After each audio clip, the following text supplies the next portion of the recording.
जीवन जल कार्यक्रम देखने वाले सभी दर्शकों को प्रभु यीशु मसीह के मधुर नाम में नमस्कार। Living waters gospel broadcast Mumbai में एक रेडियो सेवा है। इसे हेराल्ड मैग्रेगर 1953 में जब न्यूजीलैंड से आए आरंभ किए थे, जो आज तक परमेश्वर की दया से अच्छी तरह से चल रही है। इसके लिए परमेश्वर की स्तुति हो। इसके अलावा 2013 से टीवी प्रोग्राम भी चालू है, उसके लिए परमेश्वर की स्तुति हो। मुझे उम्मीद है कि आप ये प्रोग्राम्स देख रहे हैं और परमेश्वर का आशीष पा रहे हैं और आपके जीवन में भी परमेश्वर का महान योजना पा रहे हैं। हमारे कार्यक्रम का ये मुख्य उद्देश्य जो परमेश्वर का वचन बाइबल में जो लिखा है उसको समझाने के लिए है। परमेश्वर का वचन कहता है, आप सत्य को जानो और सत्य आपको स्वतंत्र करेगा। प्रभु यीशु मसीह वो सत्य है, जिसने उसे जाना है वो स्वतंत्रता पाए हैं। हम वही उसका ही गवाही है और हमारे जैसे कई लोग यीशु मसीह को पहचाने और स्वतंत्र हो गए हैं। क्या आपने प्रभु यीशु मसीह को आपका उद्धारकर्ता जाना है? जो आप जीवन जल प्रोग्राम निरंतर देखते रहे और आशीष पाते रहे। परमेश्वर आपको आशीष दे। धन्यवाद। जीवन जल कार्यक्रम देखने वाले सभी दर्शकों को जगत के उद्धारकर्ता प्रभु यीशु मसीह के मधुर नाम में नमस्कार। यूहन्ना अध्याय 7 और पद 37 के पवित्र शास्त्र वचन में ऐसा लिखा हुआ है, यीशु ने लोगों को पुकार कर कहा, जो कोई प्यासा हो मेरे पास आकर पिए। जो कोई मुझ पर विश्वास करेगा उसके हृदय में से जीवन जल की नदियां बह निकलेगी। क्या आप जीवन में प्यासे हो या सच्चाई के तलाश में हो? प्रभु यीशु मसीह आपके सवालों का जवाब देना चाहते हैं, आपकी प्यास बुझाना चाहते हैं। नमस्कार, जीवन जल कार्यक्रम में आपका फिर एक बार हार्दिक स्वागत करते हैं। डिसीजन टाइम, निर्णय का समय, इस विषय को हम यहोशू की किताब उसका 24वां अध्याय 14 और 15 पद को पढ़कर शुरुआत किए हुए हैं और ये सीरीज में ये आखिरी और 6वां संदेश है, क्योंकि जो निर्णय यहोशू ने शखेम में किया था, सबके सामने बताया हुआ यह निर्णय, उस वक्त उनके मुंह से निकले हुए इस एक पद को यहोशू 24 और उसके 15 पद में जो लिखा है, परंतु मैं तो अपने घराने समेत यहोवा ही की सेवा नित्य करूंगा। एक निर्णय, एक लगातार किया हुआ निर्णय, लेकिन ऐसा निर्णय जो उद्देश्य पूर्ण किया हुआ था, ऐसा निर्णय जो जिम्मेवारी के साथ किया था, जो व्यक्तिगत जीवन में किया हुआ था और इसलिए सार्वजनिक घोषणा के साथ सबके सामने शखेम में किया हुआ निर्णय था। इन 5 बातों को देखने के पश्चात आज 6वीं और 7वीं बात मैं आपके साथ बांटना चाहता हूं। निर्णय का समय, जहां पर हमने देखा, first of all, it was a public declaration, it was a personal declaration, it was a parental declaration, it was a purposeful declaration. And fifthly, last time we have seen, it was a perpetual declaration, लगातार किया हुआ निर्णय। आज इन्हीं पदों में से और 2 बातों को बोलना चाहता हूं। सबसे पहले, it was a perceptional declaration, and lastly it was a persuasive declaration. इसका मतलब हिंदी में कहूं तो ये 6वीं बात एक अनुभूति के द्वारा किया हुआ निर्णय था। अनुभूति मतलब अनुभव के साथ किया हुआ निर्णय था। और 7वीं बात हम देखना चाहते हैं, ये प्रेरक घोषणा किया हुआ निर्णय था। मतलब ये प्रेरणा देने वाला, उत्तेजना देने वाला निर्णय था। It was not only perceptional declaration, but it was also a persuasive declaration. हम 6वीं बात की ओर आएंगे और इसी पद से हम देखते हैं it was a perceptional declaration, मतलब अनुभूति के द्वारा किया हुआ निर्णय, अनुभव के द्वारा किया हुआ निर्णय। यहोशू एक चीज जरूर अपने जीवन में जानते थे, जिस यहोवा परमेश्वर के ऊपर भरोसा किया, जिस परमेश्वर के दास के साथ अपना जीवन बिताया, जिस परमेश्वर के वचन के आधार पर अपना जीवन पूरा पूरा जिया, उनके जीवन का एक सीक्रेट आज मैं आपको बताने जा रहा हूं। उसको अनुभूति के साथ किया हुआ निर्णय कैसे हो सका, या अनुभव के साथ किया हुआ निर्णय कैसे हो सका, आप अपने पवित्र शास्त्र बाइबल में देख पाएंगे। उसका 21वां अध्याय यदि आप निकालें और उसका 45 पद इस प्रकार से लिखा हुआ हम देखते हैं, जितनी भलाई की बातें, सुनिए, जितनी भलाई की बातें यहोवा ने इस्राएल के घराने से कही थी, उनमें से कोई बात भी न छुटी, सब की सब पूरी हुई। धन्यवाद हो उस परमेश्वर का। लिखा है, not one of the good promise which the lord had made to the house of Israel failed, all came to pass. यहोवा ने दिया हुआ वचन कभी टलता नहीं, कभी वो उसको छोड़ता नहीं। बिल्कुल वचन के अनुसार, प्रतिज्ञाओं के अनुसार, योजना के अनुसार, बोलने के अनुसार काम करने वाला परमेश्वर यहोवा है। यहोशू ने यह समझ लिया था। उनके जीवन का ये सारे यश या सफलता का एक रहस्य आपके साथ बांटना चाहता हूं। हम सब सफलता चाहते हैं, लेकिन सफलता का रहस्य यहोशू के जीवन से, यहोशू के किताब से हमें मिलता है। Why was this perceptional declaration? What was his perception? ये घोषणा, ये निर्णय यहोशू क्यों कर सका? क्योंकि उसने कुछ परसेप्ट किया हुआ था, मतलब कुछ समझ लिया था, सीख लिया था, जान लिया था और पक्का जान लिया था। मेरे प्रियो, विश्वास करना एक बात है और वो विश्वास परमेश्वर के वचन से आता है। रोमियो की पत्री 10:17 में लिखा हुआ है, faith comes by hearing and hearing by the word of God. विश्वास सुनने से और सुनना परमेश्वर के वचन से होता है। इसने परमेश्वर के वचन को तो सुना, विश्वास तो हुआ, विश्वास तो किया, लेकिन उसके एक दूसरे कदम को हम देखते हैं। Belief is one thing, but there is something else which is known as convictions. और यहोशू के जीवन में ना केवल विश्वास, बल्कि एक खात्री का विश्वास, एक पूरा विश्वास, एक कायम विश्वास, एक स्थायी विश्वास, ये कब आ सका? और इसी के कारण उसके जीवन में ये अनुभूति या अनुभव के द्वारा किया हुआ निर्णय हम देखते हैं। मैं समझा कर बताना चाहूंगा। What is conviction? Conviction is in simple terms what you believe plus when you experience, that will make a conviction in your life. जो मैंने विश्वास किया और जो विश्वास किया है, बिल्कुल उसके अनुसार मैंने अनुभव भी किया है।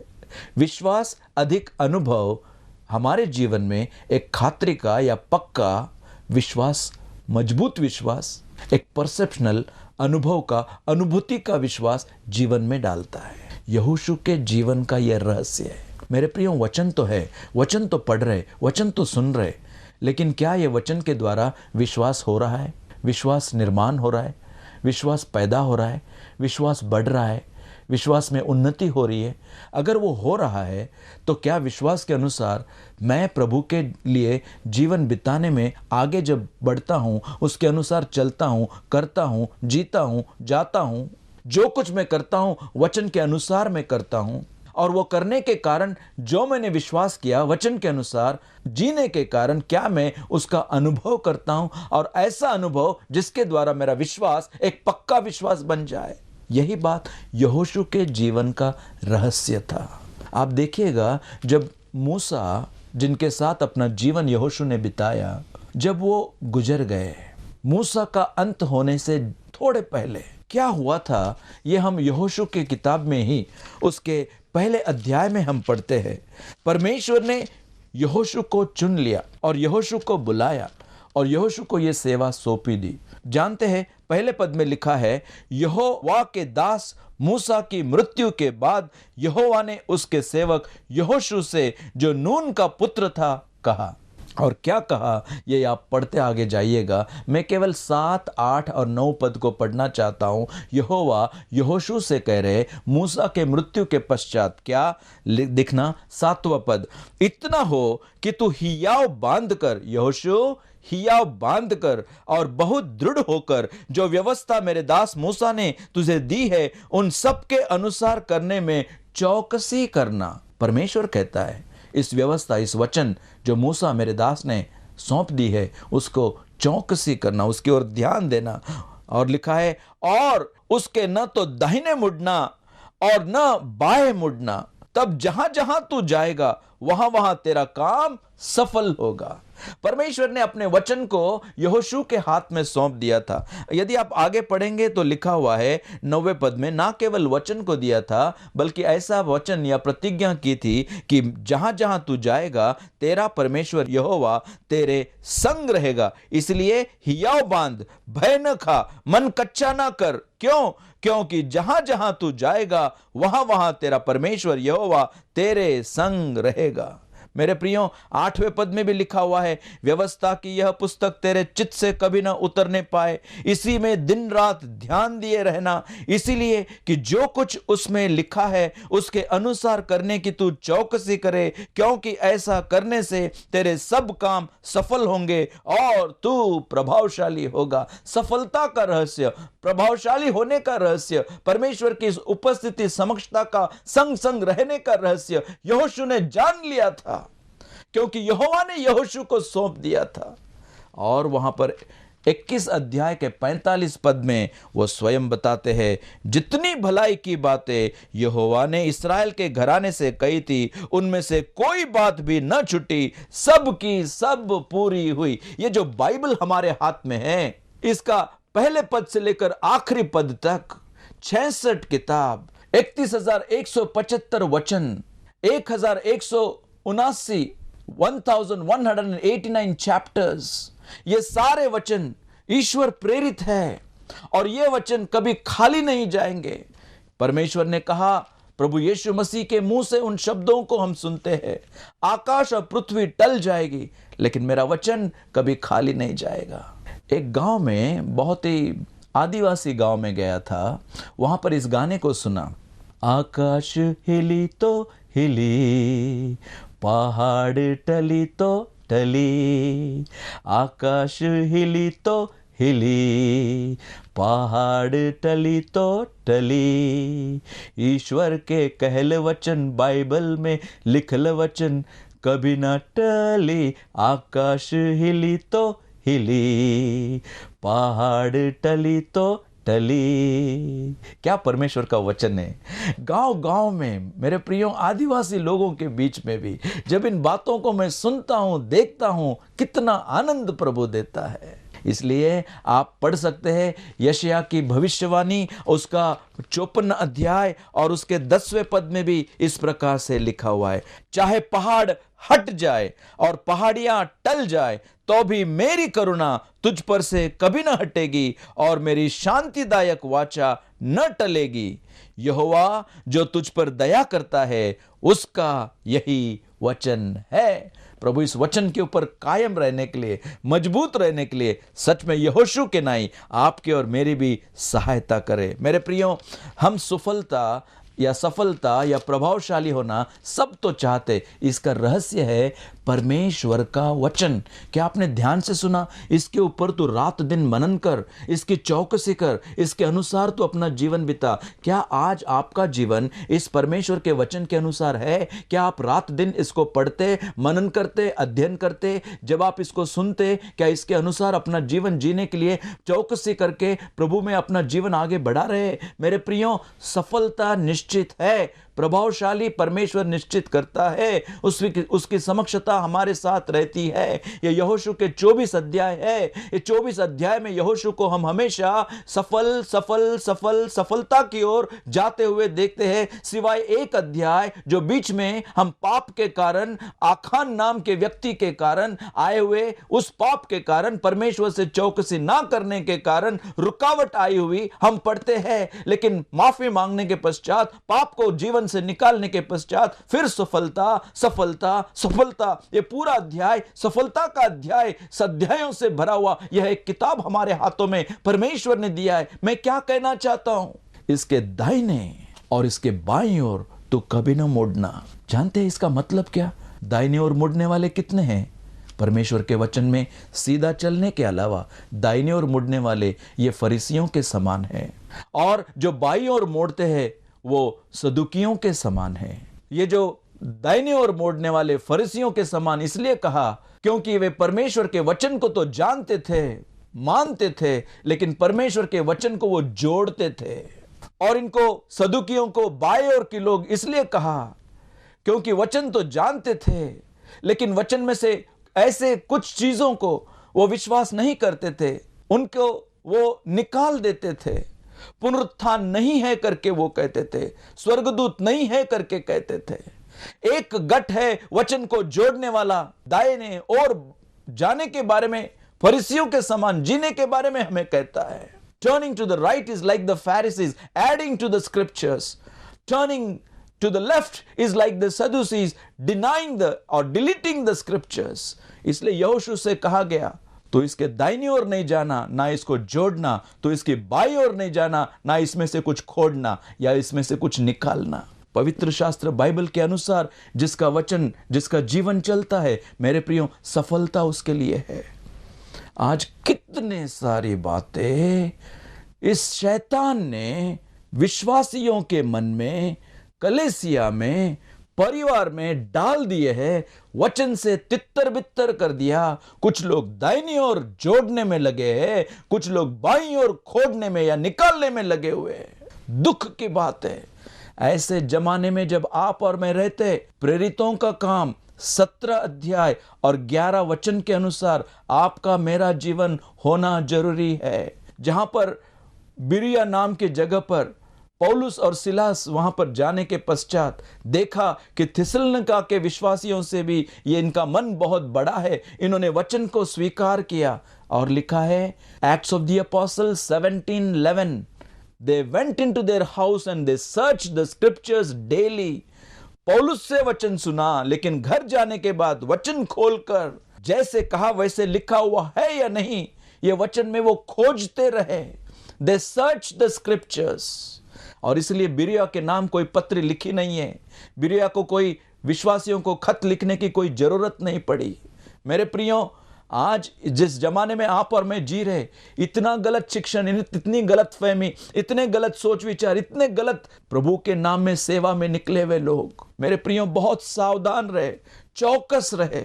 इसके ना तो दाहिनी ओर जाना ना बाईं ओर, ताकि तू जहां कहीं जाएगा तो सफल होगा। यहोशू का जीवन का यह रहस्य आप और मैं समझकर, क्या it was a perceptual declaration, अनुभूति के साथ, अनुभव के साथ किया हुआ निर्णय। मैं आखिरी बात की ओर आपका ध्यान लेना चाहता हूं। It was also persuasive declaration. इसका मतलब ये दूसरों को प्रेरणा देने वाला निर्णय था, दूसरों को प्रेरक करने वाला, उत्तेजना देने वाला यहोशू का निर्णय था। देखिएगा यहोशू उसका 24वां अध्याय, उसके 2 वचनों को पढ़ता हूं, 21 और 24। जब यहोशू ने ये सारी बातें सबके सामने कहा, क्या हुआ?